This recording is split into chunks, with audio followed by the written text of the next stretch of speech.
Hello बच्चों, let's read the question. A block of metal weighing 2 kg is resting on a frictionless plane. It is struck by a jet releasing water at a rate of 1 kg per second and at a speed of 5 meter per second. The initial acceleration of the block is here.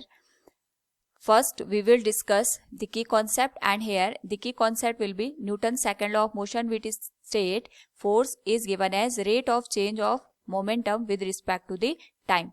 यहाँ पे हम momentum को replace कर सकते हैं with the formula m into V से, so it will be d into M V divided by D T के. Now according to the question हमारे पास यहाँ पे एक ब्लॉक दे रखा है जिसका मास 2 kg के बराबर दे रखा है और हम इस पे एक वाटर की स्ट्रीम को रिलीज कर रहे हैं. यहाँ पे जो वाटर के रिलीज करने का रेट है वो 1 kg पर सेकेंड है, यानी एक सेकेंड में 1 kg का वाटर इस पे स्ट्रक कर रहा है और इसकी जो स्पीड दे रखी है it is 5 metre per second. तो हमें यहाँ पे ये बताना है जो ब्लॉक है इसका इनिशियल एक्सीलरेशन क्या होगा. सो वी नो दैट हमारे पास जो फोर्स की वैल्यू होती है it is rate of change of momentum with respect to time के. जितना फोर्स यहाँ पे हमारे पास जो वाटर की जेड है ये ब्लॉक पे लगाएगा, उतना ही जो ब्लॉक है ये हमारे पास यहाँ पे रिएक्शन फोर्स इस वाटर की स्ट्रीम पे भी प्रोड्यूस करेगा. यानी जो हमारे पास फोर्स की वैल्यू होगी अगर हम वाटर और इस जो हमारे पास यहाँ पे ब्लॉक है उसके रिस्पेक्ट में देखेंगे तो दोनों सेम आएगा.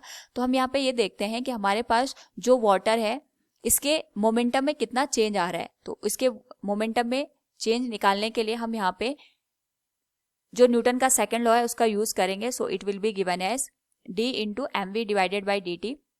इस पर्टिकुलर केस में हमें पता है कि हमारे पास जो वाटर के रिलीज होने का रेट है दैट इज 1 kg पर सेकेंड. तो हम मास डिवाइडेड बाई टाइम को 1 kg पर सेकेंड से रिप्लेस कर सकते हैं एंड इसकी जो वेलोसिटी है 5 मीटर पर सेकेंड के बराबर गिवन है. यानी जो हमारे पास यहाँ पे ब्लॉक रिएक्शन फोर्स प्रोड्यूस करेगा on water stream that will be 5 Newton.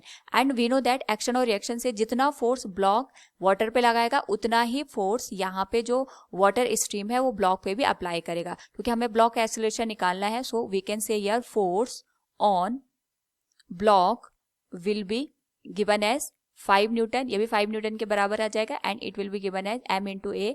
तो ए की जो वैल्यू आएगी that will be 5 divided mass of the block that is 2 kg. तो ये आ जाएगा 2.5 metre per second square. Hope all you understood it. Thank you and best of luck.